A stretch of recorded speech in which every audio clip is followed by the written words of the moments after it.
Haleluya. Siyabonga kakhulu Jesu bagcwele, siyamdumisa amandla evangeli akhona. Esikhulekela uJesu akasilekelele sibe kahle, sikwazi ukuphila ngendlela uJesu asihlelele ngayo. Sizodumisa manje iceleke ukhuzwayo adlulise izwi angalidlulisa phakathi kwethu. Asimendinyawo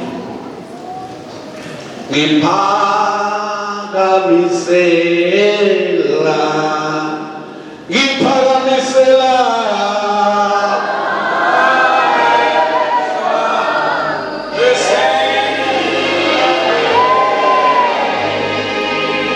usizo lwami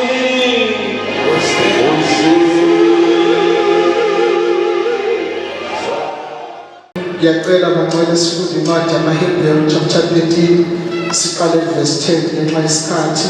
Ngiyakholwa kakhulu, ngiyakuthanda uJesu ngumntwana kaNkulunkulu kusindisiwe. Haleluya, haleluya, haleluya. Asinyakazise izandla bazalwane nisasekhona wasemhlele. We lift him higher, higher, higher. When your praise is holy, His glory comes down. Hebrews chapter 13 verse 10. Hebrews chapter 13 from verse 10. So we're going to verse 14.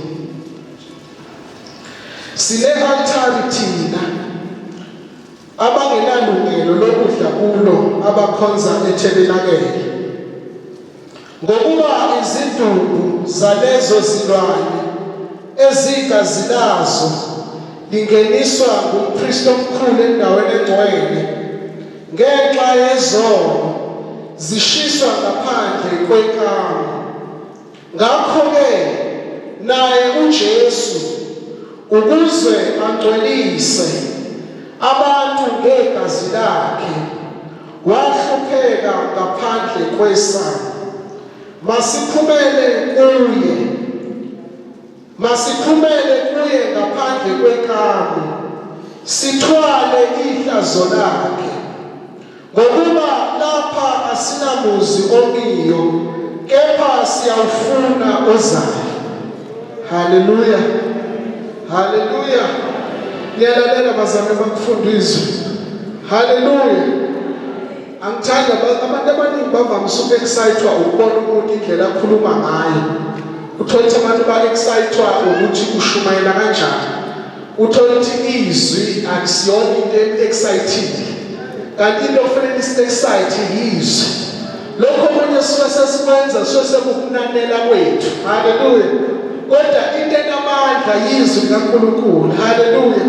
Uma bazalwane kukhulunywa ngezwi likaNkulunkulu, izwi ke ngizwe abantu abaningi especially laba abasontayo athi saze sabusiseka kwaze kwenzeka ukuthi izwi likaNkulunkulu alehla ukuthi uzobusiseka. Haleluya. Kodwa lehlela ukuthi before ulalele indlela okukade uyiyo, uma usuzwe izwi likaNkulunkulu iguquke. Haleluya. Izwi likaNkulunkulu lizela ukuthi uma kade ingene nginomunye umqondo othile, kodwa ngiphume senginomunye umqondo. Alizeli ukuthi lizobless ukuthi ngijabule, kodwa lizela ukuthi lizosusa ezinye izinto ebengithi ziyizo. Haleluya. Uthi la umbhali sine-altari thina abangenalungelo lokudla kulo abakhonza eTabernacle. Uthi ngokuba izidumbu zalezo zilwane ezigazi lazo lingeniswa ngumpristi omkhulu endaweni engcwele ngenxa yezono zishiswa ngaphandle kwekamo. Ubani lo mpristi omkhulu? Ngicela sifunde chapter 7 wanabaHebheru the last verse, verse 28. Ngokuba umthetho umisa abantu babe ngabapristi abakhulu abanobuthakathaka, kepha izwi lesifungo elalandela umthetho limisa indodana ephelelisiwe kuze kube phakathi. Haleluya. Ngiphinde bazalwane noma sizwile. Asiphindeni. Ngokuba umthetho umisa abantu babe ngabapristi abakhulu abanokuthakathaka, kepha izwi lesifungo elalandela umthetho limisa indodana ephelelisiwe kuze kube phakade. Uma ufunda le chapter uqala ekuqaleni kukhulunywa ngompriest. Angithandi bazalwane ukufunda kakhulu izihloko uma kusuke sifunda izwi likaNkulunkulu, ngoba izihloko kahle kahle zihloko ezabhalwa abantu. Haleluya. Angithi zincwadi lezi kwakungama-letters lawo ebhalelwa abantu abathile ey'ndaweni. Bese ingakho uzobona isihloko esibhalwe eBhayibhelini lesiZulu uphinde uye kwelinye iBhayibheli azifani, ngoba iy'ndaba iy'hloko ezabhalwa abantu. These are just headings. Kodwa into enamandla yizwi leli esilitholayo la.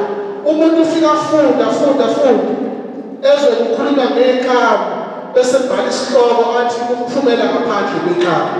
Haleluya. So isihloko angithandi ukugxila kuso kakhulu. La kukhulunywa ngabapristi ukuthi babengene endlini engcwele beyokhulumela abantu izono zabo. Ngeke ngisaqala ekuqaleni, kodwa uthi verse 28 uthi nabo labo bapristi babe nobuthakathaka. Haleluya. Kusho ukuthi babengabanye amasela nawo ayesuke exakekile kodwa ezezosholezela abanye ngenxa yezono zabo. Haleluya. Bakuthathwe elinye nathi isigebengu sizosholezela abanye. Usathi-ke umbhali kodwa kukhona umpristi uzathi umbhalo amaHebheru kuchapter 4 kanti verse 14 athi lo mpristi omkhulu odabini amazulu ogama lakhe linguJesu. Haleluya. Okuyena ophezulu isiheko sakhe sethempeli. Uthi-ke nawe umbhali uthi kunompristi-ke uthi kunompristi ongcono ozwi lakhe lingelesifungo elandela umthetho limisa indodana ephelelisiwe. Lo mpristi uJesu uyindodana ephelele, uwumpristi ophelele. Kwakulandwa abapristi ababengaphelele, kodwa manje sesinompristi ophelele onguJesu Kristu, oza yena engenasono. Lithi iBhayibheli wayengenasono uJesu ebulawa, kodwa labo bapristi bebeya nabo benezono, beyoxolela abanye intethelelo, kodwa nezinxakile. Athi ingakho ngithi lithi bafunda iBhayibheli babeze befaswe ngisho nangentambo enyaweni.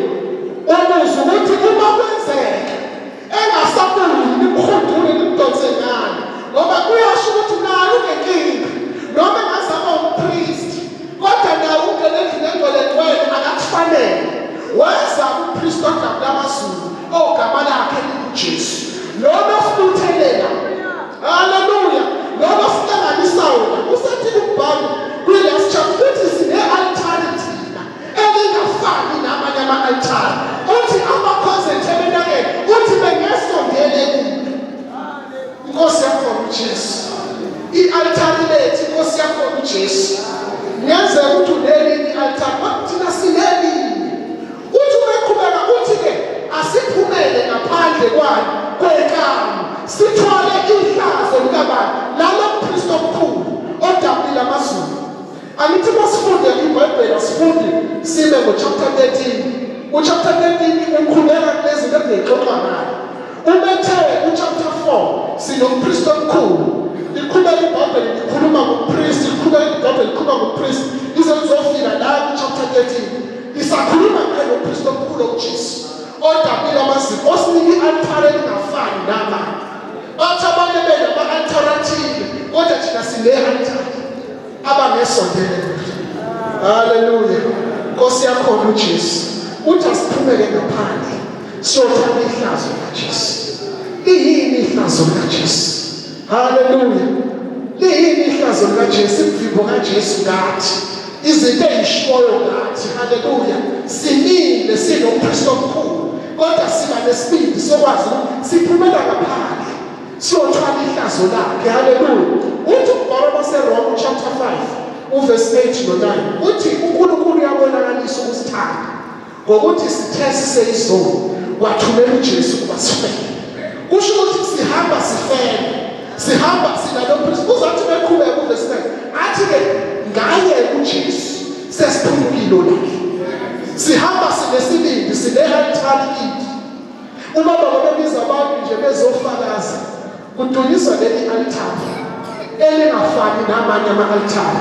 Uma ufunda incwadi yezenzo, kwafika abanye bebona kunama-altari ahlukile ey'ndaweni ey'ningi, kodwa badindwa yileli kaNkulunkulu ongaziwa. Haleluya! Ilethi esibizele kulo, and abanye ngeke besondele kulo. Ileli altari elenza sehlukane nezinto eziyizona. Haleluya! Ileli altari elenza sibekezele ekukholweni. Noma ngabe kukhulunywa kanjani ngoJesu, kuthiwa kade nakhona kwenzakalayo, kodwa thina siyazi sine-altari. Azathi uverse 14, ngiyamthanda senizokumeda bazalwane, angifuni ukudiscuss. Athi uverse 14, athi asinamize miyona, athi yebo wona siyawufuna lokale. Thanda kakhulu lelo verse, kunethi asinawo ukuzona. Abantu halabashana. Uverse 14 uthi asinayo imize miyo. Umuntu owaziyo ukuthi akanawo ukuzomile akawanishwa nezinto ey'ngakho, uyazi ukuthi ngine-altari. Uma wenzeka kuleli altari izinto ey'phathekayo ney'khonjwa abantu ingazitholi, unokwazi ukuthi akunawo ukuzomiyona. Haleluya! Kwesinye isikhathi uyibuza ukuthi Jesu wayolani belokuthi sesikhona, mina ngingenakho. Ngifuna wazi ukuthi une-altari abangesondele kulabantu. Wazi futhi ukuthi asinayo imizemiyo la. Imizemiyo iyo lento esiyakhile. Haleluya! Kodwa kunomuzi ongane sofuna. Ingakho sibamba uJesu omkhulu odabulile amazulu ukuthi singahlukani njalo, sibambelele futhi kuye eyi-altari yena uqobo lwakhe, singenawo amanye ama-altari. Haleluya! uJesu inkosi bazalwane, ukukhona okumnandi. Haleluya! Ngifunda labazi nje ukuqinisekisa ukuthi indaba kaJesu imnandi iphelele, sine-altari linguJesu. Haleluya! Akushodi lutho masikuKristu. Ngisho noma ungazungakaba nazo into ey'phathekayo ey'bonwa abantu, batshela ukuthi akunawo ukuzomiyo la, ngoba imizemile le ngisho iy'moto zethu. Haleluya! Haleluya! Into engadingeki ngala, kodwa uma sine-altari abangesondele kulabantu, siyakwazi ukungena lapho kungangenwa khona, ngoba singuJesu omkhulu odabulile amazulu. Inkosi yomsindisisi. Siyabonga. Khuzwayo, ngizohlala nawe njalo isikhathi usithathile, siyangijabulisa. Mhlaleni izandla. Uma lonke ningashumayela kangaka bazalwane, singakhuluma sonke la sesiqede. Isikhathi esifishane. Sinali i-altari. I-altari bazalwane indawo lapho kwakushiswa khona iy'lwane nje kwakufundiwe kukhonza uNkulunkulu. Amen.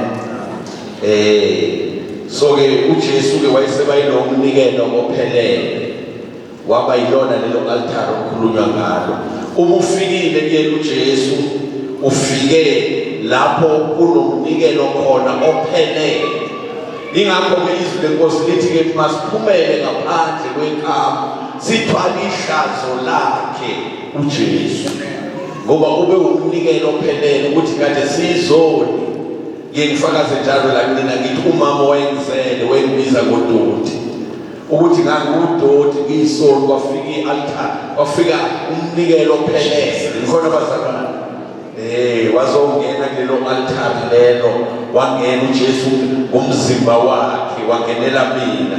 Namhlanje ngumntwana kaNkulunkulu, ngibizwa ukuthi ngigcwele, ngingcwelisiwe ngokukholwa egameni likaJesu.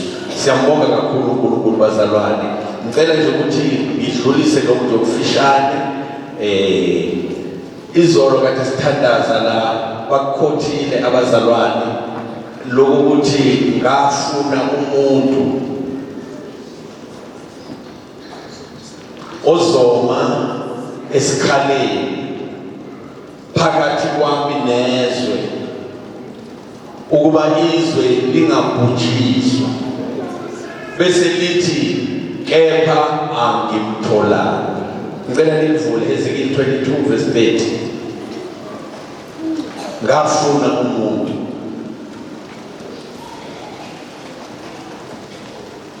ezulwini kufuneka yena lo muntu lo elithi iBhayibheli akaphumele ngaphandle kwekama. Lo ngiyakhuluma ngakho ukuthi siphumele ngaphandle kwekama, kwesaba. Siphumele ngaphandle kwesaba, sithwale ihlazo likaJesu.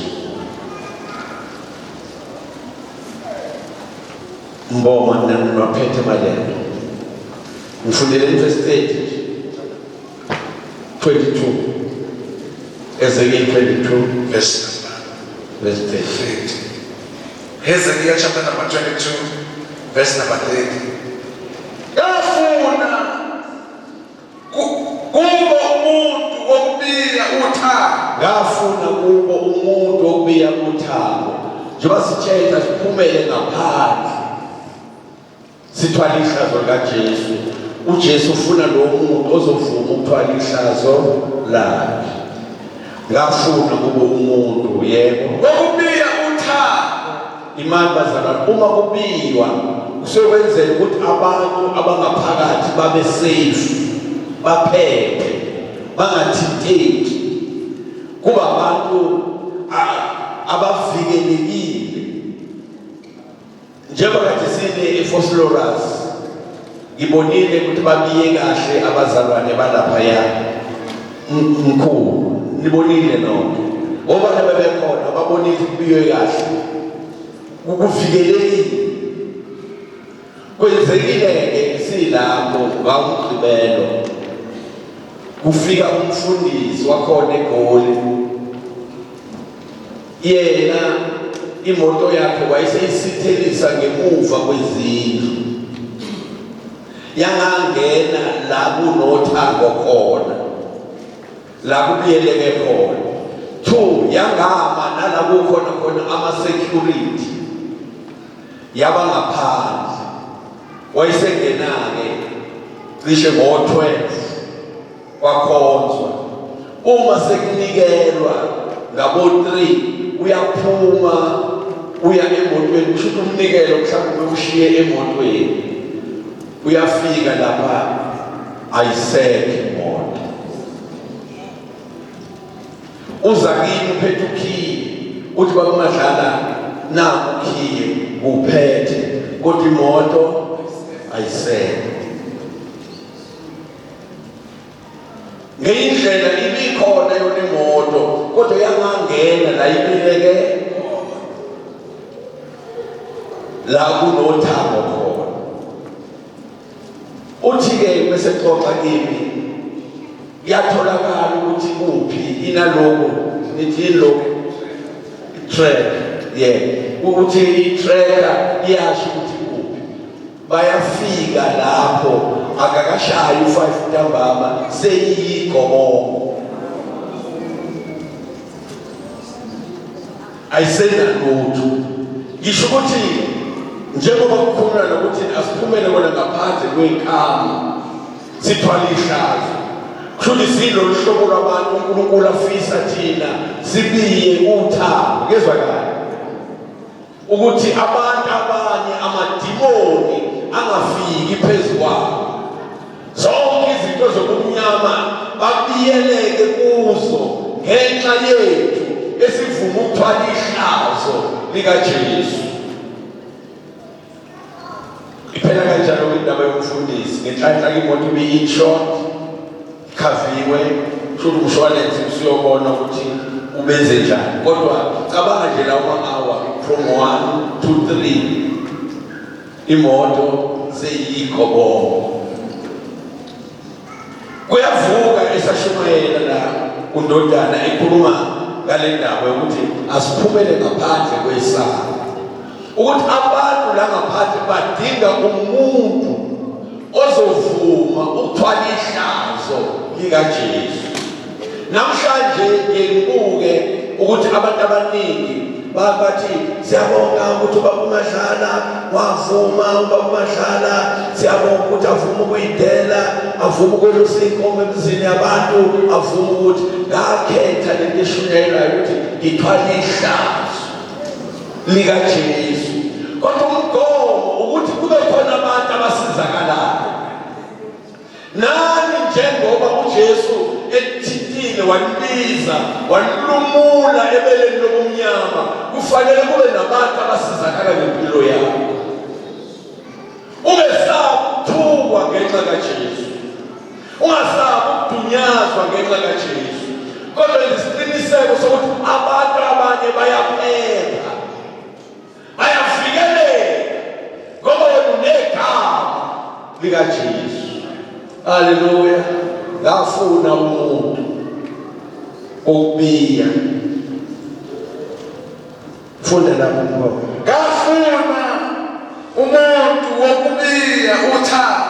yebo eme esikhaleni. imani lo muntu umethumela ngaphandle yokuthwala ihlazo likaJesu uyoma esikhaleni. Yebo eme esikhaleni phambi kwami yebo ngenxa yezwe ukuba lingalichithi. umgomo uthi asiphumele ngaphandle lingachithwa izwe sikhona. Kepha ngikufumana. Hawu bakwethu, kepha njani? Angikufumana. Hawu cela babaphakamisa bathi Nkosi usungifumene. Ngafunyanwa Nkosi yami, ngafunyanwa Nkosi yami, Nkosi yami, Nkosi yami.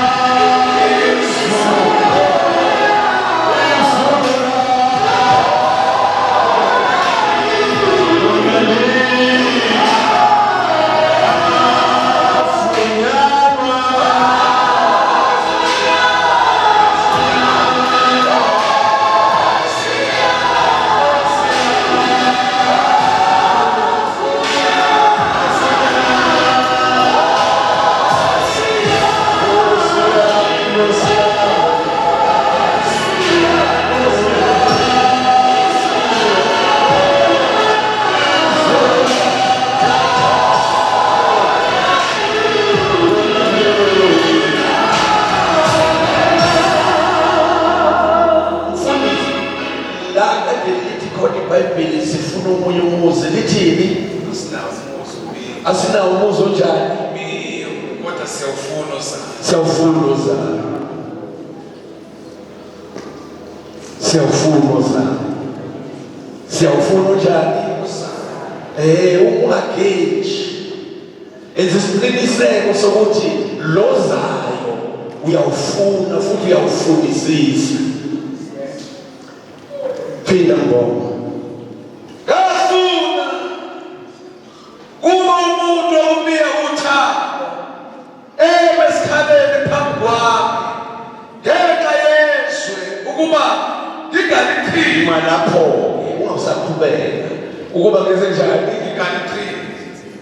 uma kukhona abantu abathi nami Nkosi ngiyathanda ukuthi izwe lisizakale ngami, uNkulunkulu angalichithi. Ngiyathanda ukuthandaza nami. Haleluya. Ngoba into ayidinga ukuthi uJesu kuphela ukuthi yiba available velo phumela ngaphandle kwesango, ngaphandle kwegate, uthwala ihlazo likaJesu. Siyathandaza nalabo abathi Nkosi nangu mina.